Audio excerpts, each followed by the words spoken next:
everybody, this is Face of the Week, episode 200. No, actually it's not. It is Gigabyte Challenge number 4. HEHE meets 72 Game Over Dota Crew, they are called. A team I have never seen before. Let's see how they are. My name is Heflatv, we're the guys from Heflatv, and I have a new co-caster with me. It's Kylie, aka Horatio. Let's hop into the draft. Yep, let's go right into it. And like you said, I mean, he's a team that people probably know by now. Just they've been playing in Join Dota League for a little bit. Still a pretty new team, but this other team has literally no stats on Dat Dota. Has I think 2 games played on Join Dota that I've seen, like that is listed in their stats. So we have literally no idea who these guys are. So. Yep. Well, but the good news is for them, it's a best of 1. They only need 1 game against HEHE here. If they can maybe cheese them out or something like that, they could easily move on to the next round. That's always the fun part about Gigabyte Challenge, because you just win 1 game and you're pretty much there where you want to be, because it's only 3 rounds till you're in the final. So this is like the round before the quarterfinals, then it's quarterfinals, 4 teams, or rather 8 teams against each other, then you have semis and finals, like a traditional setup, everything best of 1, and then in, I think semifinals is best of 3 already. And yeah, it's definitely going to be interesting. And the reason we are actually casting this one and not the other one is because Join Dota Red for some reason joined the other games. The other game we had, it was MIT versus Dream Team, and we thought like our Russian fans they want to see this, so that's why we joined there. But then we joined the lobby and suddenly we saw Capitalist there, and we were like, oh, okay, we go for the other game because sharing. I don't know. This game didn't have an English stream, so we were like, yep, guys, want to see this? By the way, Kylie. Yep. Did you notice my awesome Twitch chat today? It's all about booze. Oh my goodness! So already getting into it. Well, I guess for me it would be already getting into it because only just got to noon. But for you, I guess it's okay. Yeah, I guess. Yeah, for me it's 18 CET at the moment here, and it was all about beer, booze, and a bit Twilight and some other stuff. It was super funny chat, super awesome viewers today. But let's hop here into the draft and look at what we got. We have, on HEHE's side, we have a Wisp first pick, coupled up with a Darkseer, so they secure quite interesting heroes for them, at least as a first pick. And Invoker, Shadow Demon on the other side. And ban-wise, well, Drain Protector, Ember, Like It, and Batred in the first rotation. Absolutely standard there, like, there's not a single surprise there. On the other side, well, after the Wisp, the Tiny got banned out, which is like the logical conclusion. Puck for the mid, or rather against the mid, and now the Mirana is getting banned out for HEHE because they don't want to have it coupled up with the Shadow Demon, and we are waiting for the 4th one to happen. Yep, and Wisp and Darkseer, they don't. Yeah, you could have maybe gone for Wisp Tiny in the first pick, but it's like, you don't really need to necessarily. There are other options, like they could go Wisp Morphling still. CK is still there, even though he's a lot less popular than he has been in previous patches, but I also like the Shadow Demon Invoker combination. I mean, Soul Catcher into Sunstrike after disruptions, that's a lot of damage. Yep. So I expect a Quas Exort Invoker here for sure. And if they don't, they're really missing out on some potential, but as long as they have some other follow-up, I guess it's okay, but really hoping against Quas Exort. And well, as far as HEHE goes, they got 1 more ban, and then probably going to figure out what they put together with that Wisp. And I don't know, we'll have to see what it is as the Doom gets banned out. Yeah, Doom gets banned out. Well, what is coming there? Do we see a Storm Spirit or something? I mean, if you ban a Doom, I mean, Doom is always overall a good pick. Like, there's nothing you can say against Doom. He provides auras. Later, he has some decent right click. He has a nice regen. The only downside is he has low armor, but the spells coming with him, they are just amazing. He's a fast farmer. He has the Doom. He's pretty much taking 1 hero out of the equation, regardless of what draft you are going. And but there are some heroes that are very vulnerable to Doom, like I already mentioned it, like Storm Spirit, for example, Ember Spirit. So the question is HEHE going for something that would be very vulnerable against Doom? Yeah, it's already pretty good against Darkseer because Darkseer is pretty much nothing without his spells, but also, once it gets a blink, it's hard to really doom Darkseer before it gets too much done, but it means he can't escape from fights or put more Ion Shells down or surge his teammates. So, decent against him, but yeah, I'm along with you in this one. I think that they do want something else that's really high spell intensive. Generally, ones that need their mobility. They get their mobility from their spells to escape is what Doom's really best at. Like heroes like the Spirits, like you said, I think are particularly susceptible. But we'll have to see what they go for. And you're really thinking about this pick. They took. Oh yeah, they're thinking a long time about this one because yeah, look at it. 150 is given to each and every team. 30 seconds come like as the normal time, and they already pretty much took 1 minute 80 now. No, hold on. I'm horrible with counting. 1 minute 60 just to decide this one. It's only about the third one. And now 20 seconds after on the bonus time, and all they came up with is a Santa Warrunner. That's actually a bit anticlimactic, I have to say, because Santa Warrunner is a very good pick, but what was there so much to think about then? Yeah, I don't know, and it also kind of conflicts with the Darkseer in a way. Normally, both those heroes would go off lane, so it means they have some sort of other laning scenario in mind. I guess they're expecting the Invoker mid, so maybe running a Darkseer or Centaur against that hero, but neither of those is a particularly good matchup, so I'm kind of confused as to how they've picked this so far. But the Wisp also can make your lanes work out differently. It's as far as a hero that affects how you lane things the most, I think Wisp is up there, because it opens up a lot of dual lane opportunities that aren't usually there. So maybe they got some sort of weird dual lane in mind, but I currently have no idea what they want to do with this combination right now. As we see a Sand King, and Shadow Demon Sand King is one of my favorite support duos in the game. Yep, absolutely, and I'm just updating the stream title. Some people joined in and wanted to see the DT game. I'm really sorry, we're actually not bringing it. JD Red is on that, so you have to join the other stream. You're gonna see that on the Join Dora's site. But of course, you're always welcome to just stay here because we're just as funny. We're actually 1,000 times better. But either way, Sand King, you said like you don't really see a synergy. Well, Sand King, Shadow Demon, so we have Disruption, Soul Catcher in Burrow Strike, in Sunstrike. This alone is a quite nice combination. No, I do see the synergy. It's my one of my favorite support duos. I thought you don't see it. Ah, never mind. No. Okay, I misunderstood that. But much more interesting. Well, look at it. It's a Riki. Well, so what to see if, I mean, when you drift Wisp Riki, I mean, this is a build that can absolutely stomp teams if you get ahead, and I guess that's what they expect to do. I mean, to not sugarcoat it, I mean, HEHE United is definitely expecting to win this game easily, and this is one of those combinations that, I mean, you just kind of steamroll over them ridiculously quickly if you just basically get ahead in the laning stage. So we'll see how it goes, and they pick a Brewmaster into it as well, which strikes me as a bit awkward, because if you're in a Silence Cloud as Brewmaster, you can't get your ult off, there's a bigger chance of you getting killed off. So yes. We actually had that in the last game here. The last game was 2 Singaporean teams here in the Asia Division 2 of JDL. Like, I like those Division 2 games. The drafts were absolutely exotic and crazy, and they also had in game 1 a Brewmaster, and that Brewmaster died like 4 times because the puck actually got a Waning Rift on him, and then there was enough follow-up damage to get him down before the Primal Split comes. And here, of course, with the Riki, I mean, we have maybe a stun into the cloud, for example, and that might end just the same way. So the Brewmaster really has to care about the smoke screen of Riki there. But I love this IO. It's either IO Centaur or IO Riki. I mean, later, of course, it's gonna be IO Riki. But like we also saw a lot of laning with IO Centaur. Like as soon as the Centaur is then going away from the offlane. I mean, they have the Darkseer.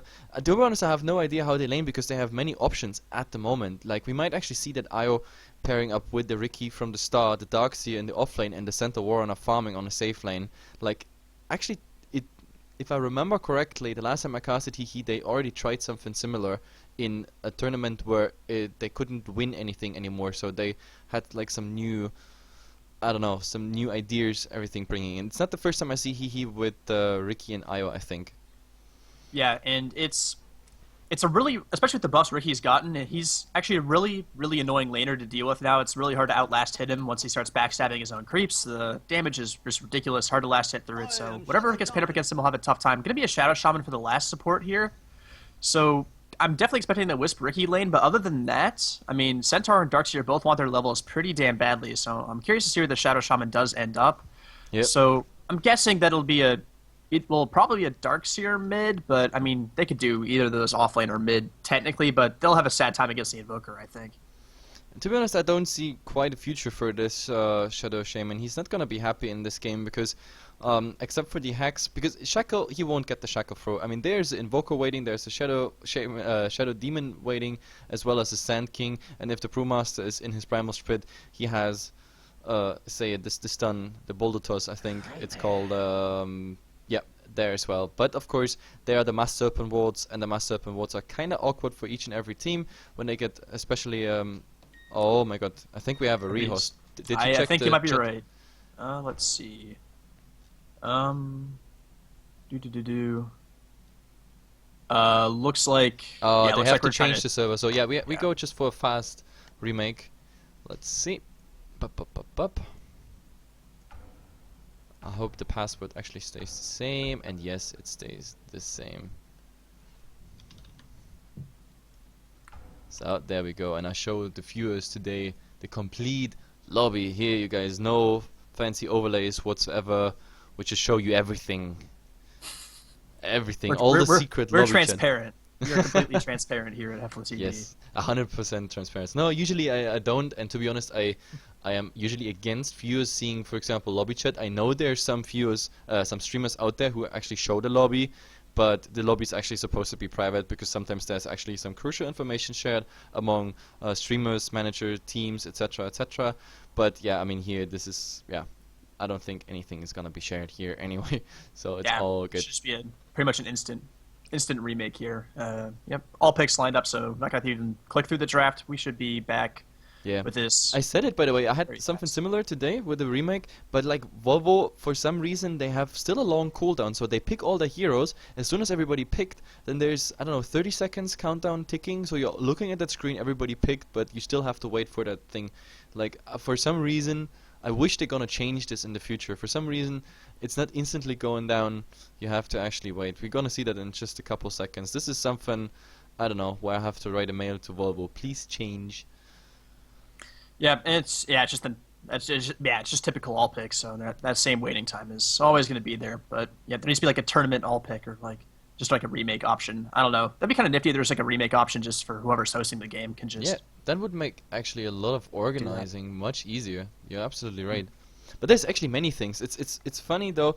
Like I think, like all the gaming companies, they should, like at least those games that are casted, they should actually get like a decent caster or experienced caster in their development team, because like there's things always players can contribute, like, you know, finding out certain things, testing certain things, and therefore finding out bugs, but also from our side, caster technique and everything. Like I have so many things that could be much better here. Then again, I have to say, I mean, Volvo made a nice product here. I mean, Dota 2 and casting, it's pretty nice. You have to admit it. With the lobby. Yeah, it's way easier than, like, StarCraft was always just a real pain for me to even bother with look that. at Hearthstone. Look at Hearthstone. I mean, Blizzard made such a game. It had such an impact. I mean, I'm playing Hearthstone myself, at least at the moment with the time I have. I just try to do my quests and everything. But I don't know. I still play the game. Sometimes I follow some streamers on Twitch here. But you have to have, like, there's no real a tool, there's no lobby and everything, and this is a Blizzard game. They know it's gonna be big, they know it's gonna be streamed. Or look at, for example, League of Legends. Like Riot, in all this time, and with all the advantage they have over Dota 2 by just bringing the game earlier out pretty much, like they still haven't managed a proper casting system. You still have to like follow the player and stream off him pretty much, and there you don't even have a proper, like, the camera is there pretty weird. Like I've seen on the last LAN event, you have to imagine we sat in a row. Like left to us there were CS:GO casters, and then even left of them there were League of Legends casters, and we are there with our keyboards and mouse and steering and showing and everything, and like absolutely like shouting and shoutcasting and everything.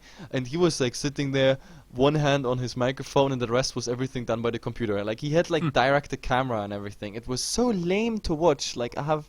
Like for all those people who love LoL, I'm really sorry if I offended you now, but it was so lame to see that casting. Like I couldn't even cast that because I don't know, I would fall asleep. I just imagine myself casting a Chinese game where there's a lot of farming and everything, then with directed camera and just one hand on the microphone and don't have to steer and do anything myself or like put graphs in and all that stuff. I would fall asleep. Absolutely.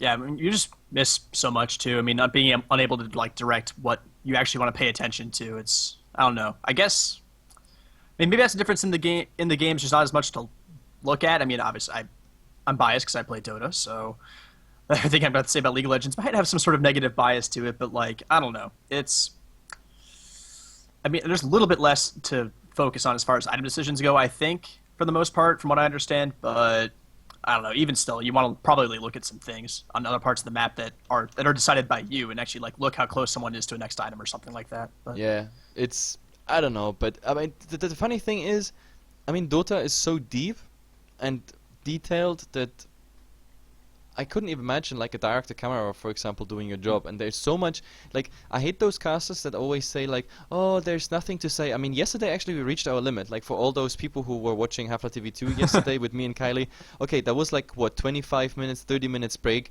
and we analyzed pretty much everything on the map, every tree, pretty much. There was nothing more to analyze. But usually I can talk about pretty much a game when it's paused at a, let's say, mid-game situation. I can analyze at least half an hour, 40 minutes, 50 minutes till I'm done actually talking something. And then there comes all the side things, talking to viewers, talking about future events, talking about the team's background, scene, everything like that. So those casters who like have those awkward pauses, even in solo casts, I mean, yes, it's good for your voice, I know, but sometimes I'm scouting for talents in casting wise because I might want to recruit them for Heflatv, and I watch those casters and there's not a team fight, there's just a normal laning stage going on, and they have actually like 2 minutes pause in there, and I don't understand how you can do that. That game is so deep, there's always something to say and point out. Yeah, truly. I mean, I have to admit that I sometimes have some trouble with that, but if you pause for more than like 5 or 10 seconds at any point, you're probably doing something wrong or missing something. Not even just like, not like there's only like 1 or 2 small things to miss. You're probably missing something big at that point if you have a 5 or 10-second pause, because there's always something important to look at, almost always, as far as just like where people are positioned and how they're utilizing the map effectively. Like, I don't know, there's 4 heroes bottom lane, and then there's on the other team there's a hero in each lane. It's like, well, they're utilizing the map a bit better right now, but I don't know. There's always something in this. Yep, absolutely. But here, I don't know, they asked for 3-4 minutes, and that was like 5 minutes ago. It looks like, I don't know, I hate to see default wins, but at some point, like Holy here, the JD admin, he's gonna get impatient. He was already impatient that we had a 7 minutes delay. Now we're at like 32, and the game is pretty much supposed to be over by now. It's just a best of 1, so it might have been over if we started in time, but now we're looking at a lobby and the player is not coming, which is of course bad for such a team. I mean, they get such a chance to play against tier 2 and tier 3 teams, but yeah, of course, if you have problems with your internet and not showing up, then it's a big problem. Yeah, and well, I'm trying to see. This team's from Kazakhstan, so I don't know the state of their internet generally, but I'm trying to remember if we had issues with NextKZ or X Game, I guess. Now I keep forgetting that name change, but I can't remember them having any tremendous issues, so I don't know. I don't think it's anything about the country to be for that at least, but well.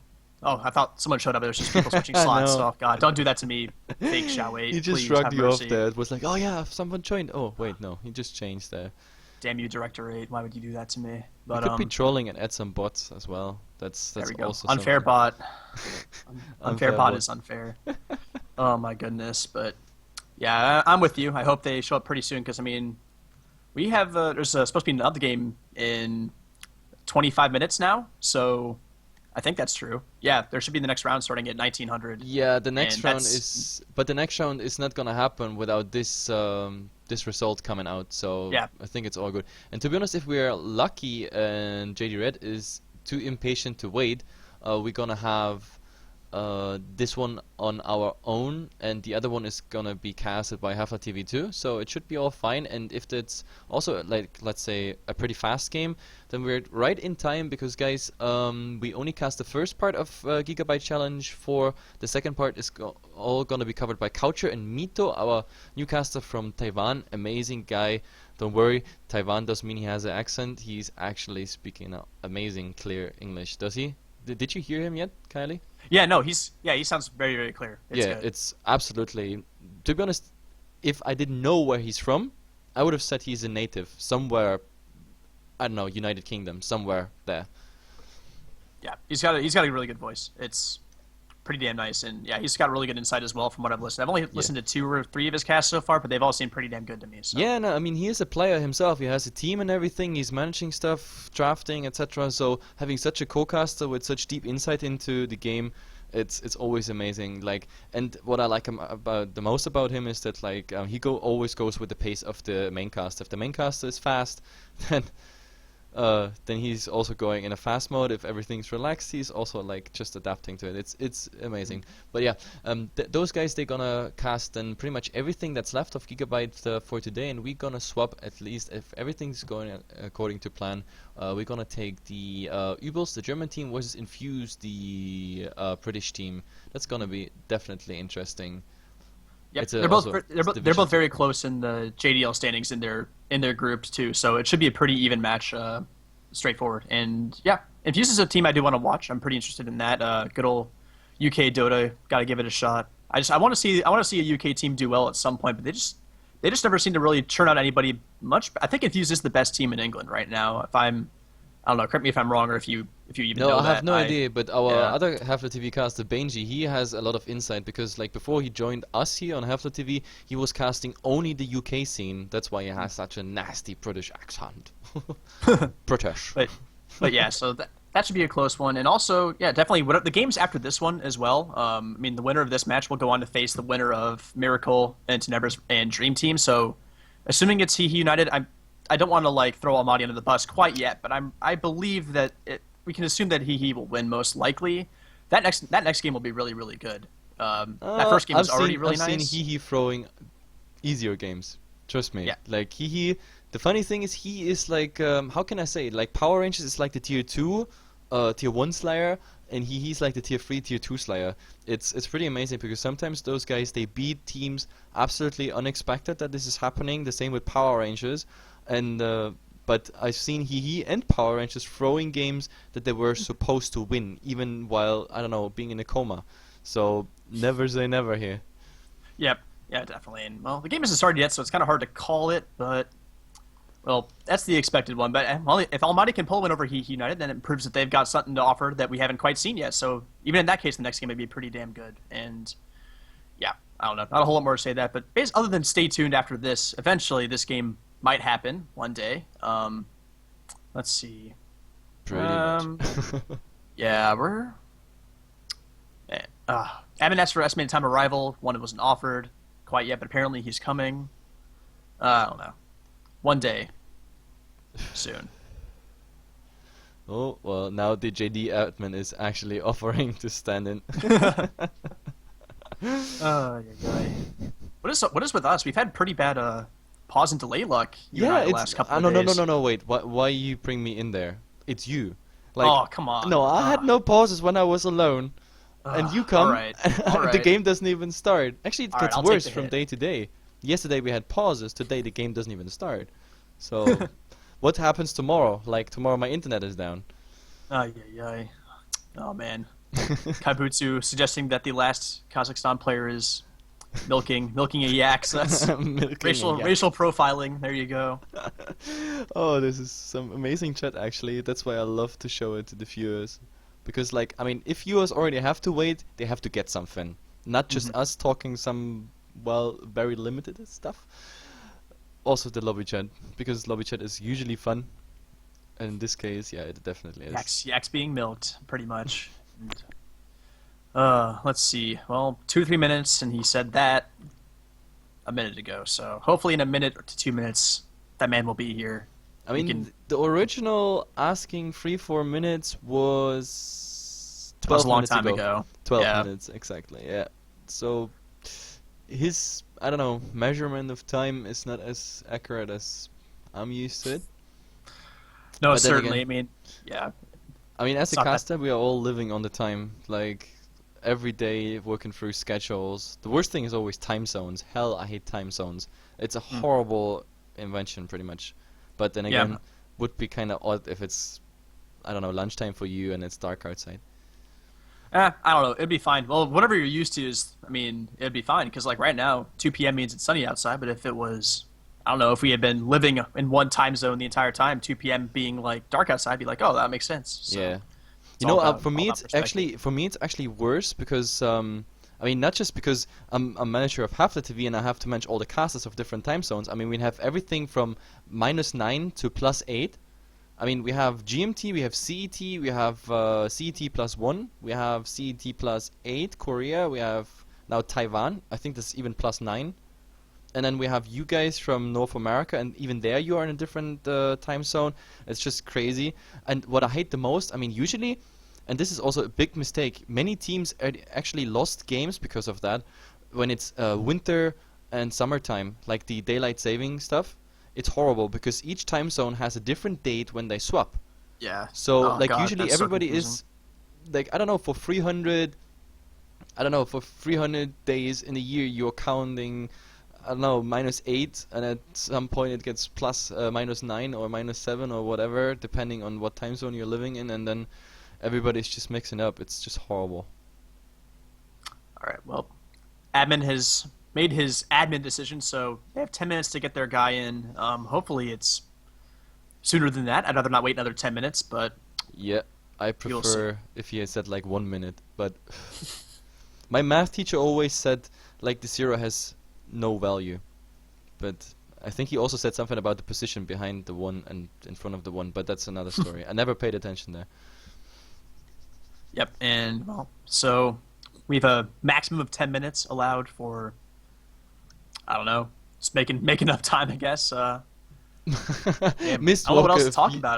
There's not even a game to look at right now. All we're looking at is a lobby. So we have an awesome chat though, like Mistwalker for example here. Like wait, was there a game supposed to start here?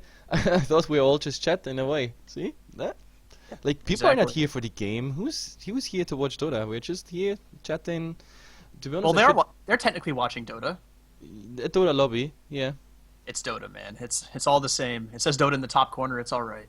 we We're should doing it. actually make a team called Lobby Gaming, a team that is like 4 with a pseudo player, so we never make it actually in the game. We just hold up every admin and caster out there.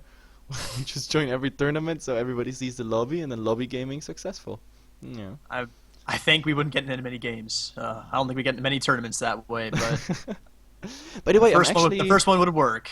by the way, I'm actually planning to. I think Heflatv, all the casters, we should make a team, and the next time there's a stuff cup between like all the sponsors and caster teams and everything, I'm trying to get in as well. So. Oh boy. Oh wait. I mean, I don't know how bad you guys are or how good. That's the biggest problem.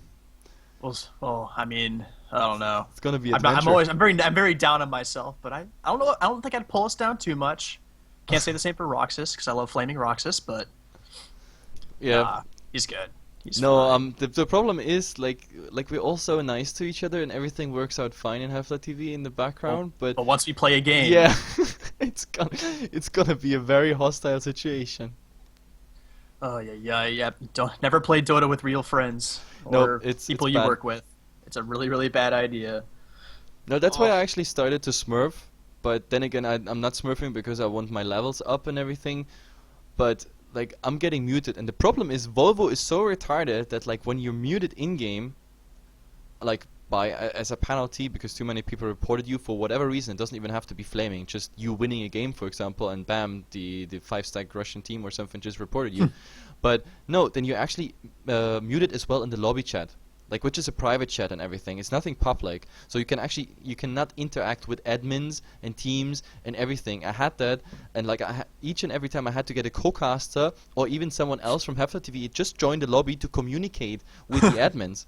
This is horrible. So since then That's a little bit ridiculous, actually. yeah, since then I'm holding back, to be honest. Like I try to be a nice guy in game, but to be honest, I'm not doing very well with this.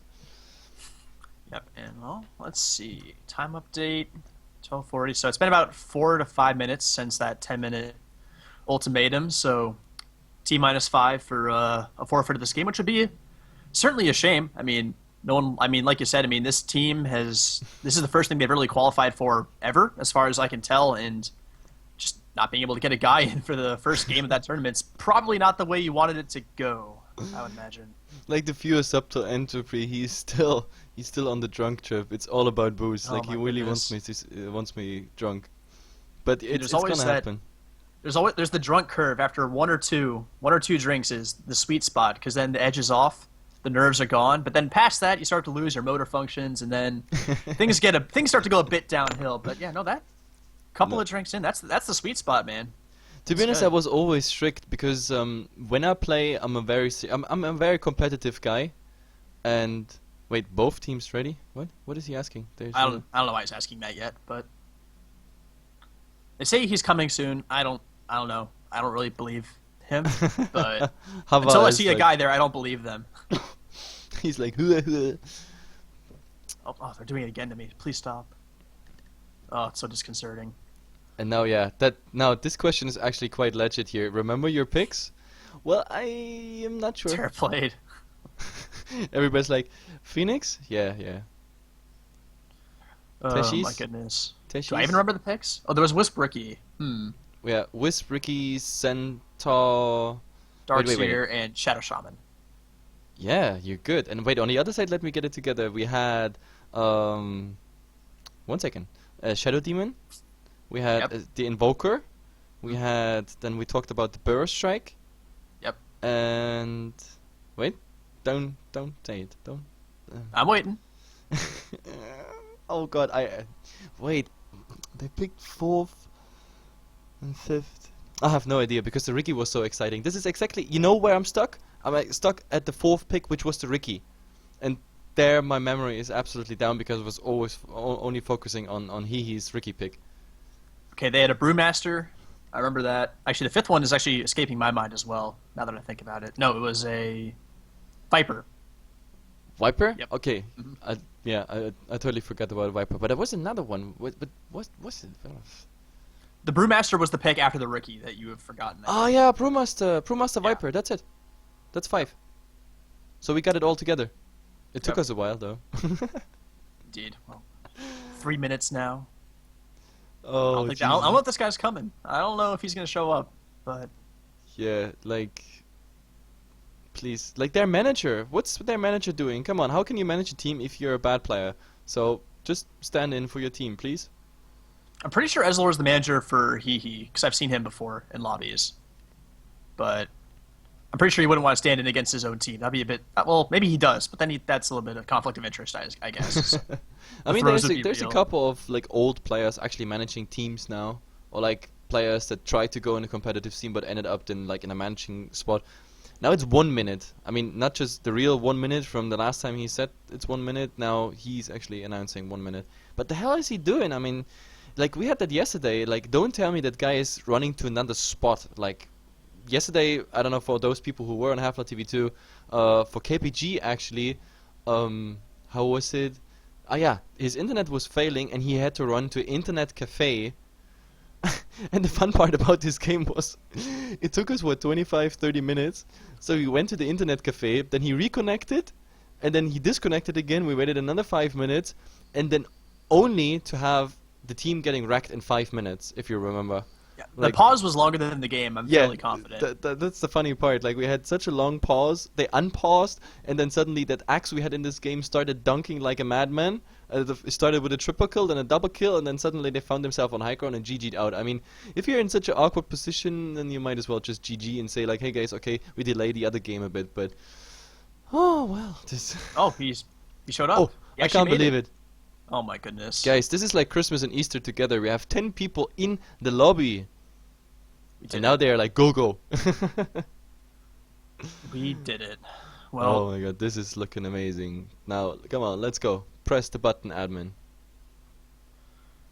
You know, it would be so hilarious if they mess up their AP pick, because we barely got it together. And I hope their drafter remembers exactly what they drafted, because if they go, like, if they just click on that wrong hero, then we have to remake it again. What? No, Holy Master, don't do that. Please, have mercy, Holy Master. Oh, come on. Nihis is like, you're kidding, right? There we go. Okay, there we go. There we go. Yeah.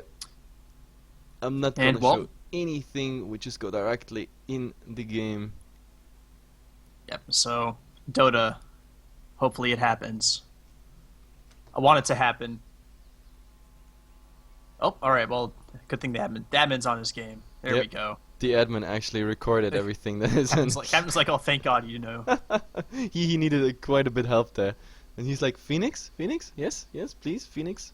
Oh, God, wait, I'm already in game now. I actually can draft draft overlay. Look, I'm making this like a professional. Like for each small scene, even though it's just 1 minute, we go for it.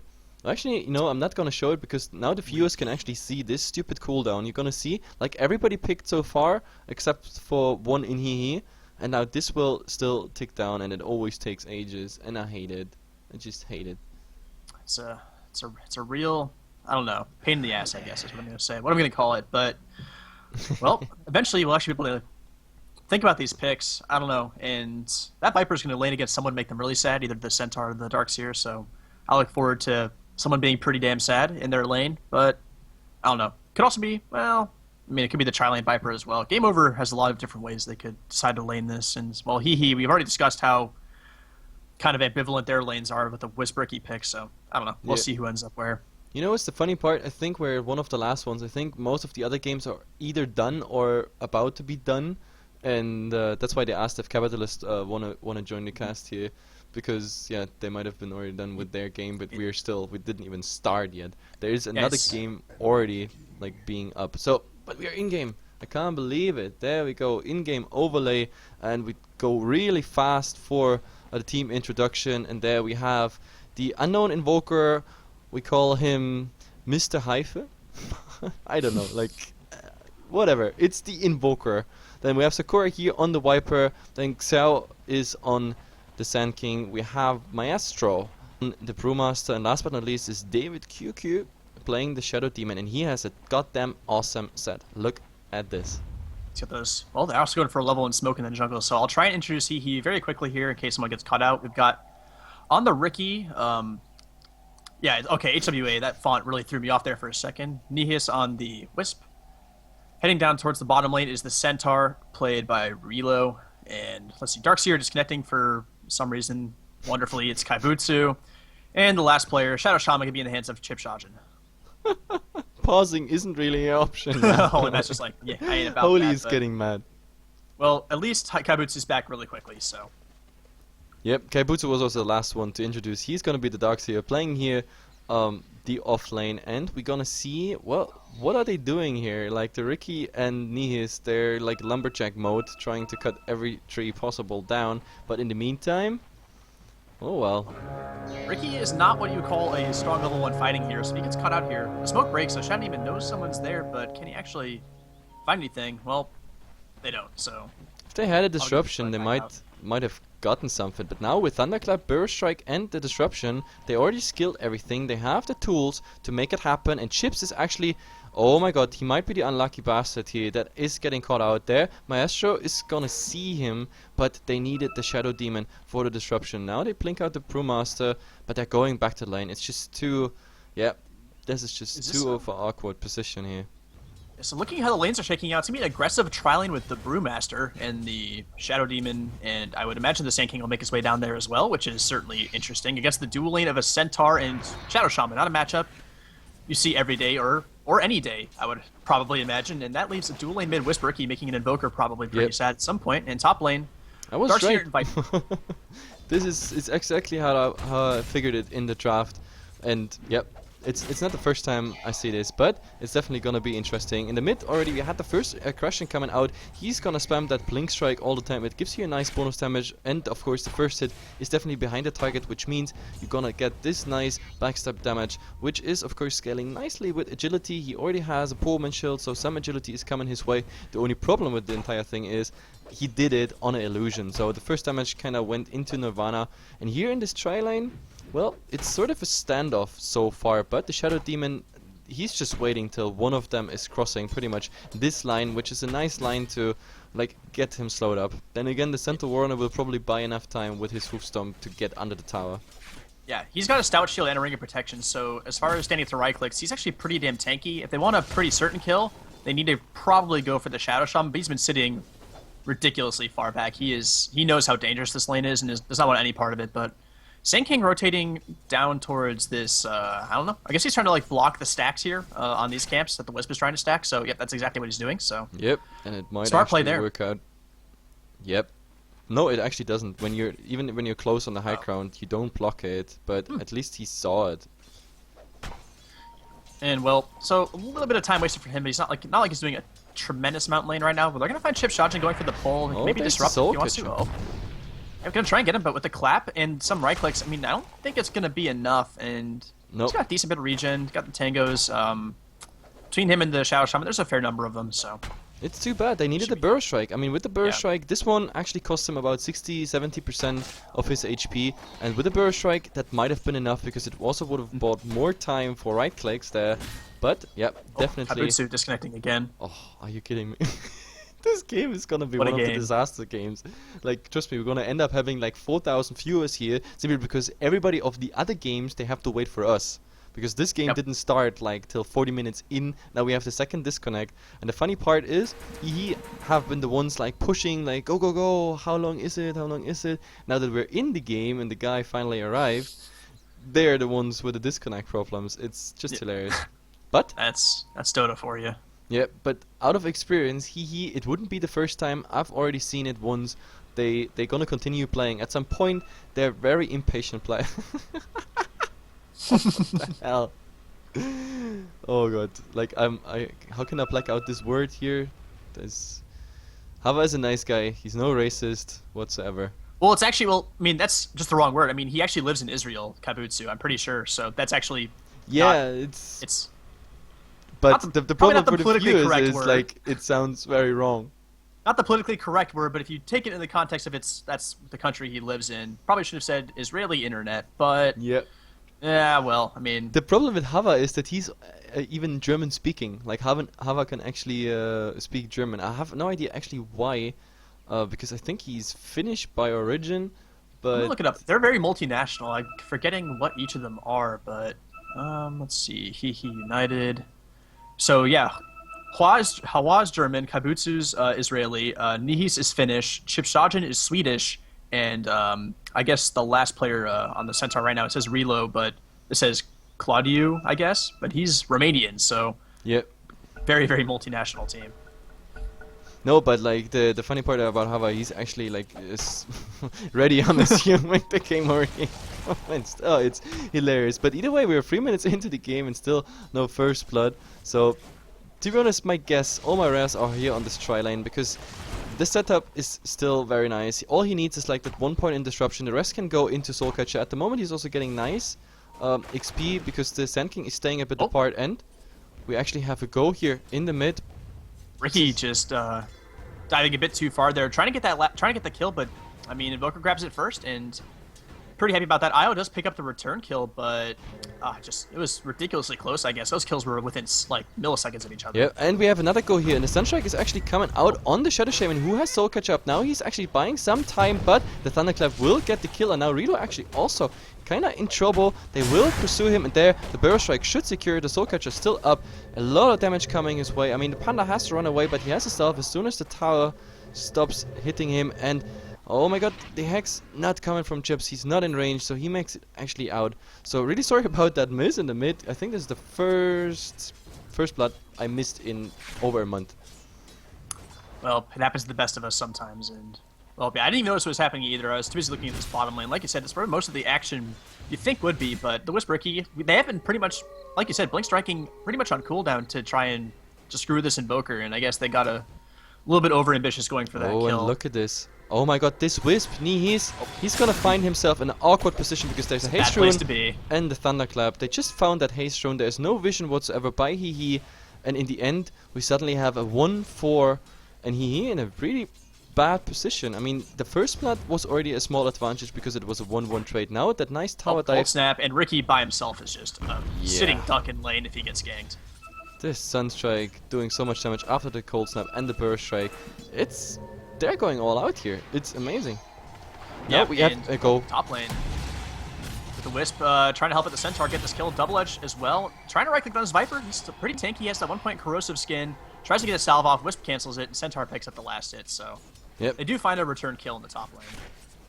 So at least they sort of get something in return. I mean, the Centaur Warner, so far, he's not doing that good, to be honest, because, I mean, 9-1, there's definitely better farm possible. But then again, Yeah. he's an offlaner. So far, he didn't die. He grabbed quite decent experience if you compare it. He's soon gonna be level 5, so it's quite okay. In the mid we have now another smoke and a lot of nice drawings here on the map. Let's see where they're gonna end up. I mean, there's two potential victims, of course. One very easy one here in form of the Shadow Shaman, and to be honest, I think he's also the one now. The smoke was revealed, but I think Chips didn't see it. I think they want to go for the Panda. That might be the worst call in their life. They go for a lot of damage, but they're gonna pay a double Burrow Strike, the Stun Strike as well, but the Stun Strike not hitting whatsoever. Now they're gonna pursue the Shadow Shaman whatsoever. The Disruption actually didn't come out, but I guess sooner or later it's gonna come out. The Burrow Strike is ready now. Again, Burrow Strike coming. No!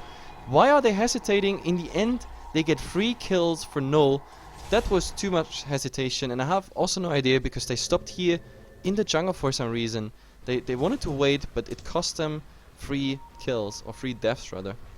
Yeah, they just underestimated the. I mean, like you were saying, Shackle puts in a really bad position to Shadow Shaman, but there was absolutely no punishment for it there. And if you get off a full-length Shackle, level 1, it's a pretty damn long disable, so it gave him plenty of time to whack away at that Brewmaster and finish him off before the fight even really got started. And the Burrow Strikes, like you said, I mean, they did decent, but the follow-up just didn't seem to really be there. Like, Burrow Strike's decent damage by itself, but Shadow Demon alone is not enough damage to follow up, even with a Soul Catcher level 2. Yep. Like, he doesn't have Shadow Poison ready.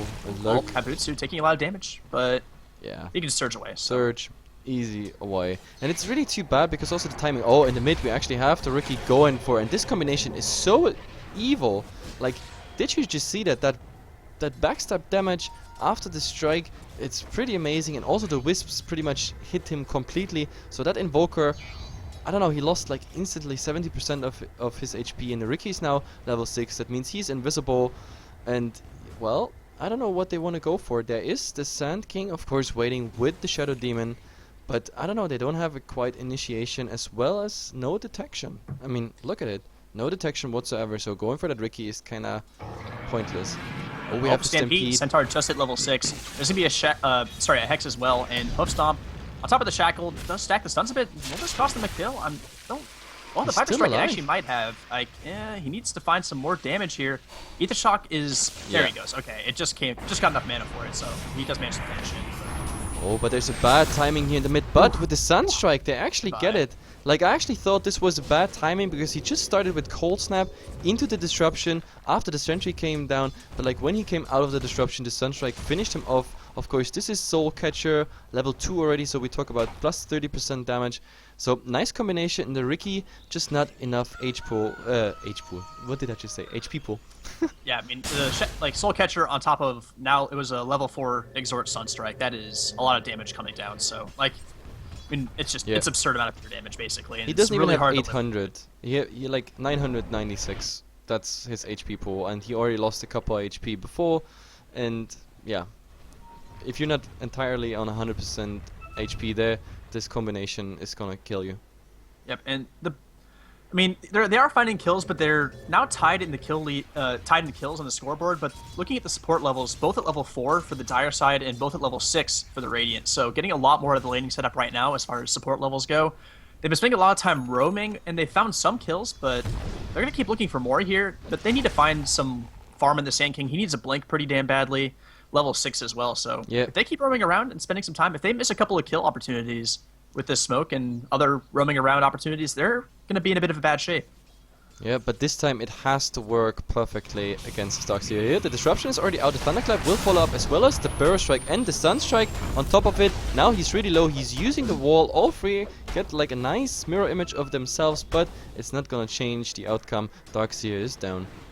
Yeah, level 1 wall just not even close to enough damage. I mean, just barely able to spam it out, but it doesn't make much of a difference at all. Push, like, last hit some, or just right-click some creeps, not even last hit them. The illusions are pretty damn weak right now, but yep, so that's a nice little kill, and I mean, finding those kills does help. So Shadow Demon's level 5, I imagine Sand King is now level 5 as well. Yep, so one more kill like that, and they'll be in good shape. And Sand King can also go in jungle at some point, but Shadow Demon's not too great without a roaming partner, so it's kind of tying the Sand King down a bit.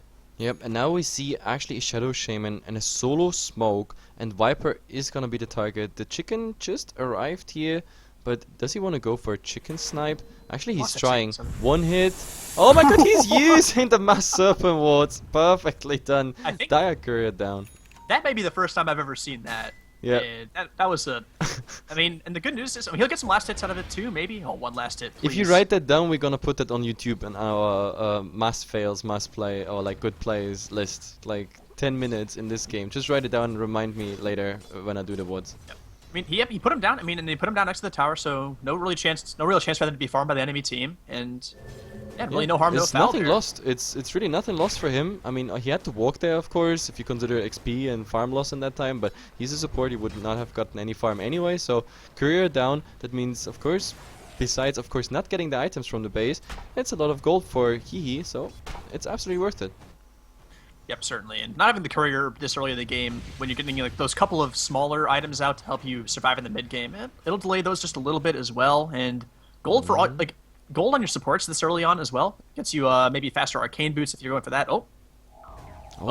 Wisp Ricky, man. Yeah, Wisp Ricky combination. They kill him so fast, but now top we actually have a combination. But the Hex was earlier, but the Burst Strike on both, and now the Soul Catcher is actually on the Rasta. Oh my god, and the relocate, and the wall coming out as well.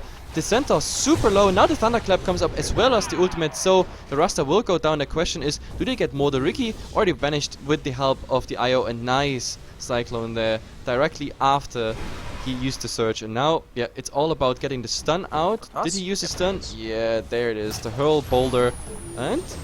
oh my god. No mana for a follow-up clap though. He is hasted, but not a whole lot more he can do without that mana, so... that is really unfortunate. I mean, the play was nice. The timing was pretty much perfect. Unfortunately, with the Forge Spirits and the Free Brewlings, they couldn't like lock him in between those 5 units. So in the end, he got out of there. And the Sunstrike, the prediction was nice because he was here and he expected him to surge up and go directly here, but he made like this line, and therefore the Sunstrike actually off target. But the intention was good. Yep, certainly. And well, Siege tries once again solo smoked, actually heading towards the Radiant jungle, but I mean, sorry, the Dire jungle, and Brewmaster just blinks over him. So he has a blink done, I guess. Now we know, and Region balled up. So yeah, that'll help his mana price a little bit. Centaur blink done as well. Must Serpent Water ready, and the courier is back in 30 minutes. Beware of that Shadow Shaman. He's gonna use his wards again just to snipe it. Yep, he's got it. He's got this in the bag. But well, they're kind of there's TP out top. I thought maybe they're gonna try and pressure it with wards, but they're not gonna do that. And yeah, kind of hard to drop those first wards with a glyph up and expect too much out of it. Oh, but in the mid, we actually had a nice by go. himself. What? Oh my goodness, I'm not sure he meant to come in by himself, and this Burst Strike's actually going to probably find them 2 kills. One already takes a nice vacuum, but there's no wall to follow up, and Burst Strike catches 2 heroes and can actually finish these off. Dust on Ricky. Ball is dropped, but Ricky does go down, and that was just... Look at the Doxy, he still wants to go, he eats the Demonic Purge, but yeah, in the end he has to go back now. And Volker, I don't know, it's not a good idea to stay around here, especially with the wall to your side and the Shadow Shaman rotating in from the side. And the Centaur actually going in, but he doesn't get his double edge off. Now he does, but against, oh my god, against the Cold Snap, that was kind of pain to watch. I think he tried 3 times to get it through. Twice it got interrupted, but eventually the Sand King going down. And with the Surge out, really nice play there by HEHE. Really seek and destroy. Guerrilla tactics. That was a goofy start to that fight. The Wisp relocating in by himself. I don't know if that was intentional or not, but I mean, he just kind of showed up and got tornadoed immediately. And I think the Ricky was supposed to attack there. I think that was some sort of communication problem. I think the Ricky was supposed to attack the Wisp coming in, supporting him, getting the Wisp damage on top of it, making it like the burst damage it is. Now actually we have Tornado combination on the Darkseer, and he's getting Burst Strike directly in it. That means a lot of damage, but now, oh god, the Master Serpent Wards are coming out, but like the short invisibility of the Sandstorm just getting him away, and now those Master Serpent Wards are getting farmed, and actually, well, the Necro units are getting farmed as well, so it's kinda forth and back. But, oh my god, the Rasta directly TPing out, but there was a relocate whatsoever, yeah, by the Wisp. And did he bring the Centaur? I didn't see it, but the Centaur coming in. Problem is he missed pretty much everything, which is pretty much also easy to do, because look at the haste rune on the Pandaren. This is his, I think it's his 3rd haste rune in this game already. He's gotten a ton of these. Oh, but top, we actually have a Wisp go here with the Ricky combination. Volker was trying to get in there to help. The problem is, he was out of mana. If he had that Deafening Blast, I think he miscalculated his mana. Because with the Deafening Blast, he might have killed him. Forge Spirits plus Tower. But this way, not working. So a double kill for the Ricky after he died in mid. So he pretty much, yeah, recuperated from this loss.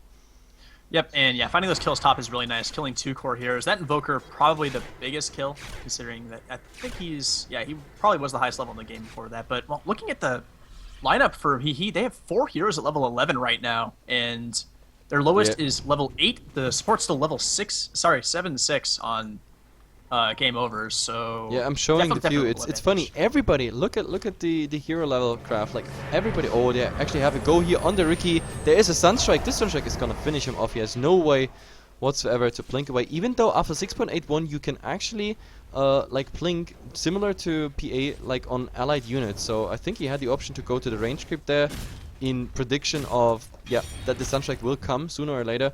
But even with that, the Shadow Demon was coming in. He has a sentry ward, or he had a sentry ward, and he would have been dead either way.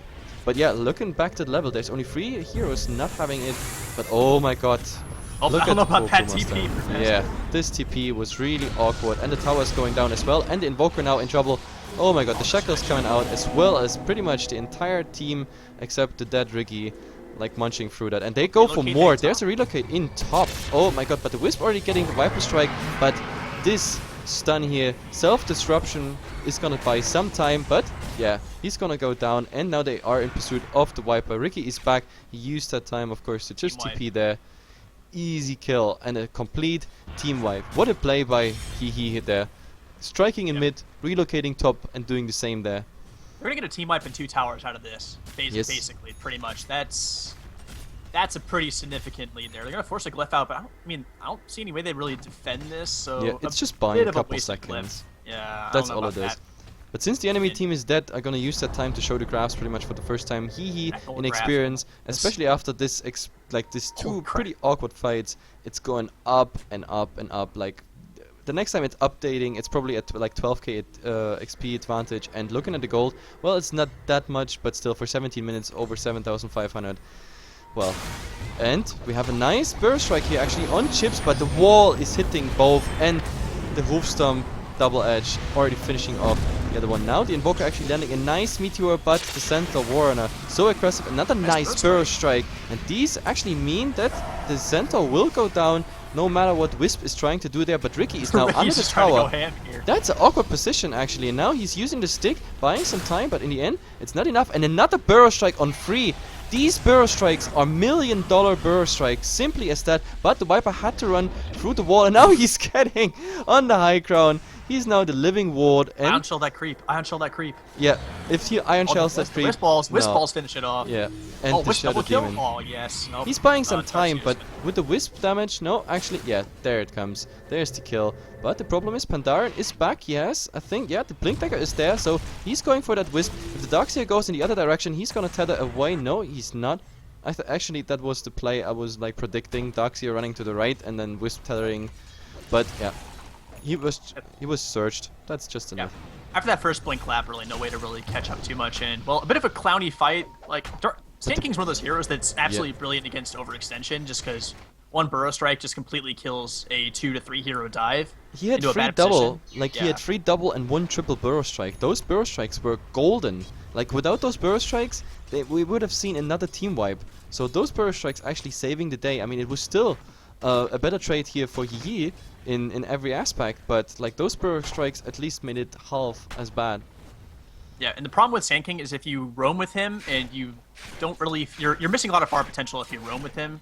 If you find the kills and on a reliable basis to get your team ahead in kills, then it ends up being worth it. But they didn't affect the lanes as much as they would have liked to, and that was a lot of time he could have spent in the jungle. He's so far from a Blink Dagger. Like, we've seen how effective Burrow Strike is without a Blink Dagger, but think about how good it would have been with one. As there's a bit of a go middle. Darkseer actually kills Shadow Demon. I have no idea how, but now the wall is actually coming up, and we go all out. The Primal Spirit is actually there. The stun will follow, so the Darkseer for now locked in place, but the Wisp is doing the best, plus of course the Pipe, but now he's Cyclone directly after the... Oh god, he's just getting relocated out. But in the background there should be more fight going on. The Ricky actually going on the Invoker, but I think it's a bit too hot for him now, especially against... No, this is level 2 Necros, unfortunately. Oh, nice find. Oh my god, and now they're coming in. The relocate wasn't successful. Chips actually coming in, and the Ricky now munching through the Viper or is it the Brewmaster? On the other side, they're also fighting.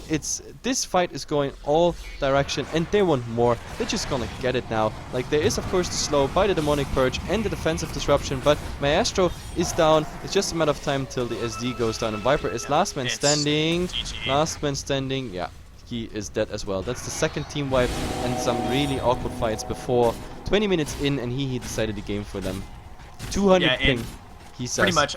He just, I mean, they're a really skilled team. Like I said, some of the issues in them is like coordination, team fight coordination, things like that. But highly skilled players. And I also want to say that they made the right rotations. With the way the lanes started, it seemed like Game Over had a bit of an advantage. Wisp Rookie, I mean, the First Blood Invoker managed to grab it, and then bottom lane, there was a couple of kills there as well. But their adjustments to the laning situation was pretty much perfect, in my opinion. And, well, then their XP lead skyrocketed. They got the gold as well. They found towers while defending their own. It was...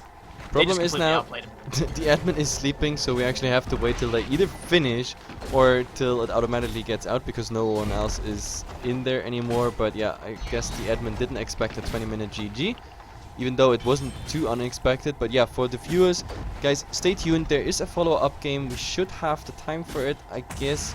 And because the next game is also best of one, so the winner of this is gonna win. Is going against. Now I'm trying to find out exactly. Having the grid here. MIT, Miracle and Tenebris won, so HEHE will be facing them. Yeah, HEHE versus MIT. Yeah, that's how it goes. And yeah, we're just gonna assign the stream there, so you guys can just stay tuned. Wait till this is over, and MIT should be already waiting in the next lobby, so it should be a nice and easy start. But yeah, apparently the admin is really AFK. But it doesn't matter. The throne is going They do have down wards. anyway. Thank God for wards. Finishing this game nice and quick for us. I appreciate you, Shadow Shaman. Thank you. Yep, absolutely. I'm already looking for the password for the next game, and I think it's already... No, it's not posted yet. They wait till this game is officially over, but yep, we can assign the stream. And guys, there will be probably like, what, 5 minutes at max pause, then we are in the quarterfinals of the Gigabyte Challenge here. HEHE facing MIT, and I'm absolutely surprised, by the way, that this Russian team beat the other Russian team, because Dream Team, they're usually good. Like, really surprised. And we're gonna see how HEHE is gonna do against them, because yeah, this is a surprise win for me. Either way, guys, 5 minutes, some music, some ads, and there we go for the next game. Thanks for tuning in and stay with us.